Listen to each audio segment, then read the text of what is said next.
के वजूद पे हिंदोस्तां को नाज, अहले वतन समझते हैं इनको इमाम हिंद।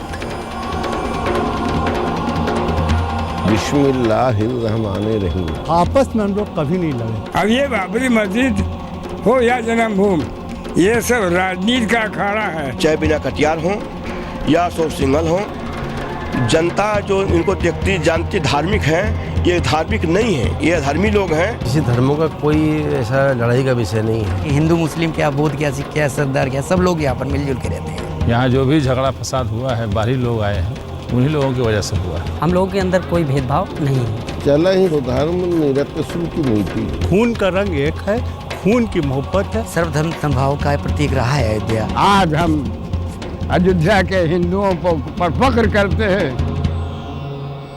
ये तहजीब गंगो जमन छोड़कर कहाँ जाइएगा वतन छोड़कर। आइए आज आपको एक किस्से से रूबरू कराता हूँ। यह किस्सा सिर्फ अयोध्या का नहीं है, यह किस्सा है मोहब्बत का। यह किस्सा है कभी न मिट सकने वाली हमारी गंगा जमनी तहजीब का और सदियों पुरानी वासुदेव कुटुंब की ताबीर का।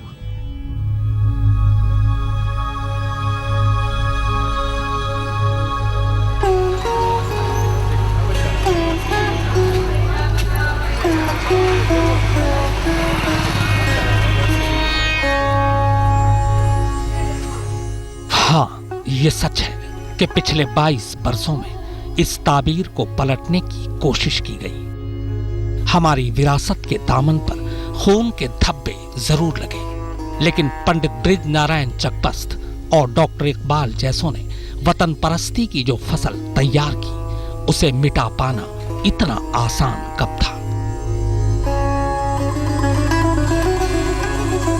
हमने इस किस्से की बुनियाद सरयू के पानी पर रखी है। वो पानी जो सदियों से हर आस्था और हर अकीदत की प्यास बुझाता रहा है, लेकिन अफसोस पिछले 22 सालों से खून के आंसू रो रहा है। लेकिन अब अयोध्या बदल रहा है, खासकर अयोध्या के लोग बदल रहे हैं, उनकी सोच बदल रही है। वो नहीं चाहते हैं कि अब मस्जिद और मंदिर के नाम पर बाहर के लोग उनके चूल्हे से सियासी रोटी सेकें। शायद इसी एहसास को लिए बाबरी मस्जिद के मुद्दई हाशिम अंसारी ने बाबरी मस्जिद मुकदमे की पैरवी करने से ही पीछे हटने का ऐलान कर दिया है। अब हम किसी कीमत पर बाबरी मस्जिद मुकदमे की पैरवी नहीं करूंगा। सारे लीडर, चाहे वो हिंदू लीडर हो या मुसलमान लीडर हो, बाबरी मस्जिद का नाम लेकर के अपनी रोटियां सेक रहे हैं, हाथी में कचहरी का चक्कर लगा हुआ है। ये नहीं होगा। जितने भी नेता हैं सब तो कोठियों में रह रहे हैं और रामलला तिरपाल में रह रहे हैं। मैं रामलला को तिरपाल में देखना नहीं चाहता। हाशिम अंसारी के ऐलान के साथ ही अयोध्या हनुमानगढ़ी और अखाड़ा परिषद के अध्यक्ष महंत ज्ञानदास ने भी सुर बदल लिए। हाई कोर्ट का निर्णय आया था, इलाहाबाद हाई कोर्ट का। उसके दूसरे तीसरे दिन हम लोग सुलह समझौते की बात की थी। उसमें हाशिम अंसारी जी मेन थे और रामलला विराजमान के भी लोग थे और निर्मोही अखाड़ा भी था। चक्रपाणी जी को भी बुलाया गया था, हिंदू महासभा, सब एग्री थे। बिल भी तैयार हो गया था, जिस पर दस्तखत नहीं हो पाया, उस पर कोर्ट में लग नहीं पाया, तब तक आगे लोग बढ़ गए दिल्ली। 3 महीना का हमने टाइम दिया था, लेकिन उस पर भी जो है लोग करने नहीं दिए। विशेषकर विष्णु परिषद के लोगों ने ही इसे बाधा डाला।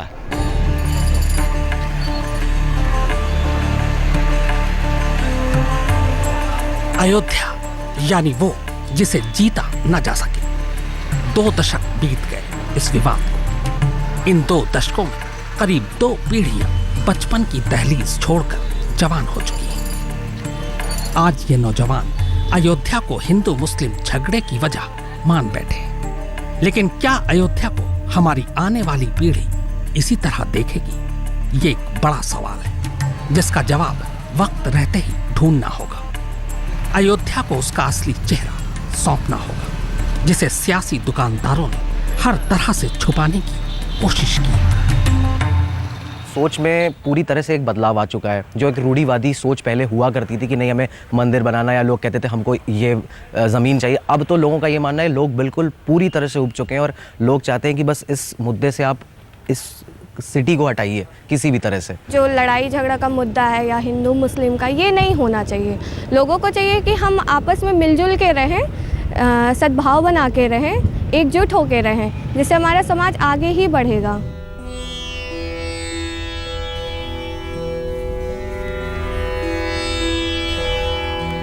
इस वक्त मैं जहां बैठा हूं, इसे दातुन कुंड यानी बौद्ध कुंड के नाम से जाना जाता है, यानी अयोध्या बौद्ध स्थल भी रहा है। चीनी यात्री हेनसांग जब अयोध्या आया था, तब यहाँ करीब 3000 भिक्षु, 100 बौद्ध विहार और 5 बड़े मंदिर थे।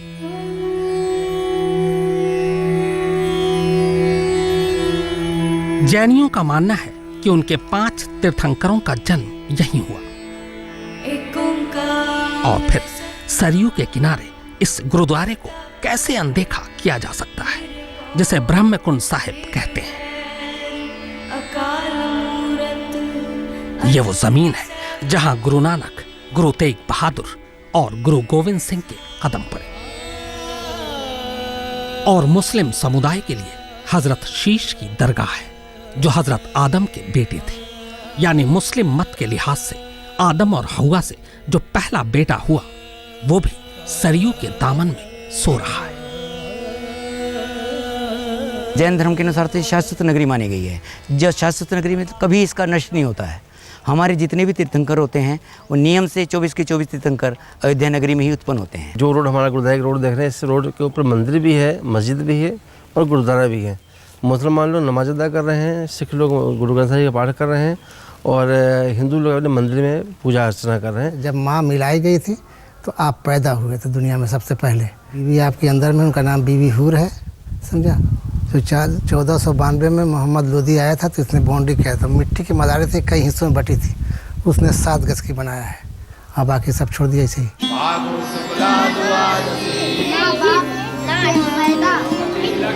हमारी नई पीढ़ियों के लिए अयोध्या मजहबी जुनून और सियासत की पहचान बन चुका है, लेकिन इसका तारुफ, इसका परिचय इस तरह से कराना अयोध्या के साथ नाइंसाफी है। सरयू के दामन में जमीन का यह हिस्सा दरअसल मोहब्बत बांटने वाले गुरुओं, संतों और सूफियों की जमीन है। और बड़ी अजीब बात यह है कि इतिहास की ये बातें उस ढांचे से भी कहीं ज्यादा पुरानी है, जो राम जन्मभूमि और बाबरी मस्जिद विवाद की शक्ल में हमारे सामने है। अब जैसे आप आ जाइए इस्लाम, तो इस्लाम का मतलब होता है शांति। कोई भी मुसलमान झगड़े के इसमें नहीं है। आप देख रहे हैं कि हम लोग दोनों यहाँ हैं। हमारे लिए भी जो भी कार्य शुरू होता है, ओम पवित्रो पवित्रो, और सबसे पहले अपने को पवित्र कर लेना, उसके लिए जल की आवश्यकता होती है। इनके यहाँ भी बज्जुम है, बिना जल के, बिना अपने को पवित्र किए हुए ये जो है सो नमाज पढ़ ही नहीं सकते। 2010 में अदालत ने एक ऐतिहासिक फैसला करते हुए लगभग दोनों पक्षों के लिए राहतें जुटाने की कोशिश की।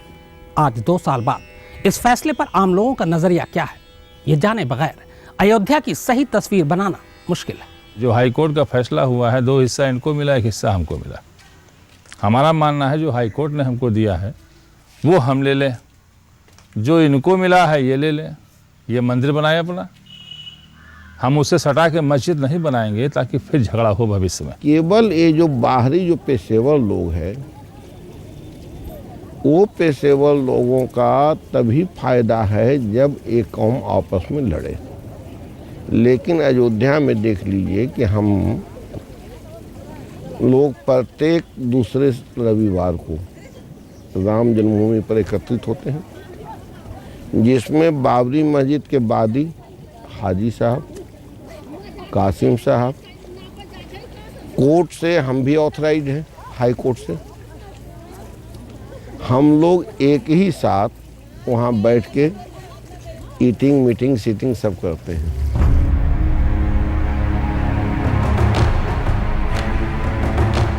तारीख गवाह है कि जब जब इस विवाद में कोई नया मोड़ आया तो इंसान का इंसानियत पर यकीन और ज्यादा बढ़ गया। हैवानियत और शैतानी दिमागों की नापाक चालें हमें चाहे जितना जख्मी कर जाएं, हमारे मुल्क के इंसानी जज्बों के आगे दम तोड़ देती है। 20 साल पहले जो हुआ उसके बारे में सबने बातें की, लेकिन अयोध्या से किसी ने बात नहीं की, जो बेखता बदनाम हो गया। बेचारा अयोध्या सरयू के किनारे खड़ा सदियों से बस यही सोच रहा है कि जब सब एक ही ईश्वर के बनाए हुए हैं तो ये भेदभाव क्यों। उसे किसी से जवाब नहीं मिला कि पहले इंसान पैदा हुआ या फिर सियासत। सियासत के हाथों मानवता की ऐसे हत्या की जाएगी, अयोध्या ने कभी सोचा न था। यह सरयू का पानी सदियों से मानवता का मैल धोता आया है, लेकिन अब इस पानी का कोई मोल नहीं है। मोल है उस कमंडल का जिसमें इसे भरा जाता है। ईश्वर से बड़ी हो चुकी है वो इमारत जिसे मंदिर और मस्जिद का नाम दे दिया गया है। खुशहाली अब चेहरों से नहीं, लोगों की जेबों से नापी जाती है। 20 सालों में मंदिर और मस्जिद के झगड़े को लेकर के अयोध्या और फैजाबाद का विकास रुक गया। विगत 20 वर्षों से इधर न तो कोई फैक्ट्री लगी, न तो किसी प्रकार का आविष्कार हुआ और न भी कोई यात्री आने से यहाँ डरता है।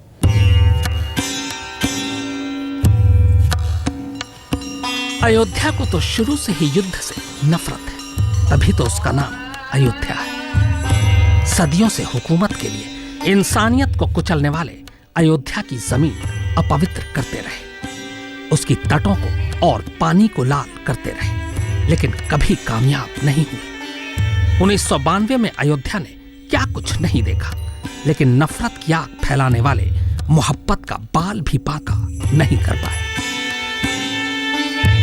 यहाँ के हमारे जो हिंदू भाई हैं, हमारा उनसे कोई भेदभाव नहीं है। हम लोग एक हैं और हमेशा एक रहेंगे। ये रामलला का जो झगड़ा चल रहा है, इसी मंदिर के कपड़ा हमसे पुजारी सत्येंद्र दास जी बनवाया करते थे। तो उन कपड़ों का क्या होता था? इसी मंदिर पे चढ़ता था इनके मूर्ति पे रामलला के।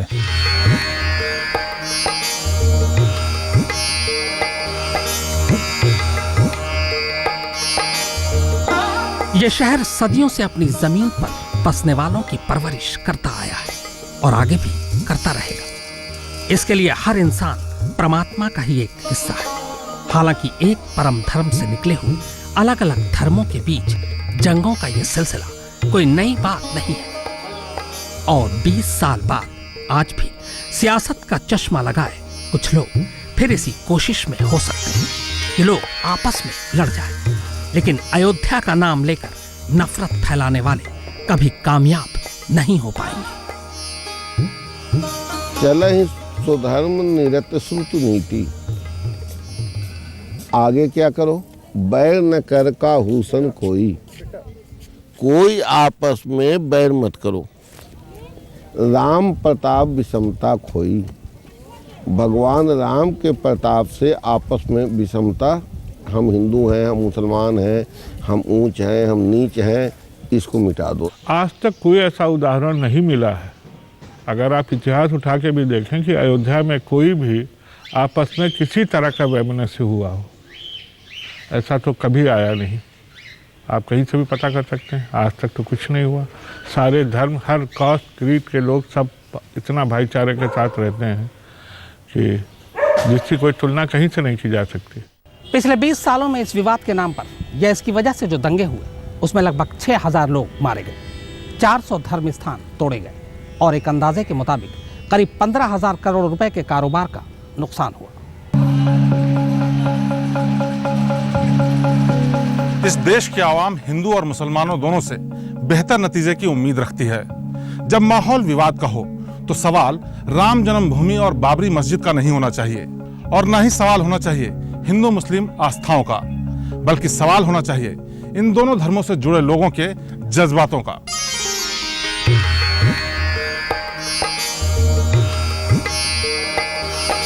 आज 20 साल बाद फिर वक्त मौका दे रहा है जब दोनों को एक दूसरे के लिए मिसाल पेश करनी है। ऐसी मिसाल जो हमेशा हमेशा के लिए इस मुल्क की तकदीर बन जाए। अयोध्या क्या है और उसे किस तरह पेश किया जा रहा है। एक इतने पुराने शहर, यह अजीबोगरीब कंट्रास्ट। सियासत के ठेकेदार जानते हैं कि दिल्ली पहुंचने का एक रास्ता अयोध्या से भी जाता है, पर क्या दिल्ली पहुंचकर वो रास्ता मिट जाता है?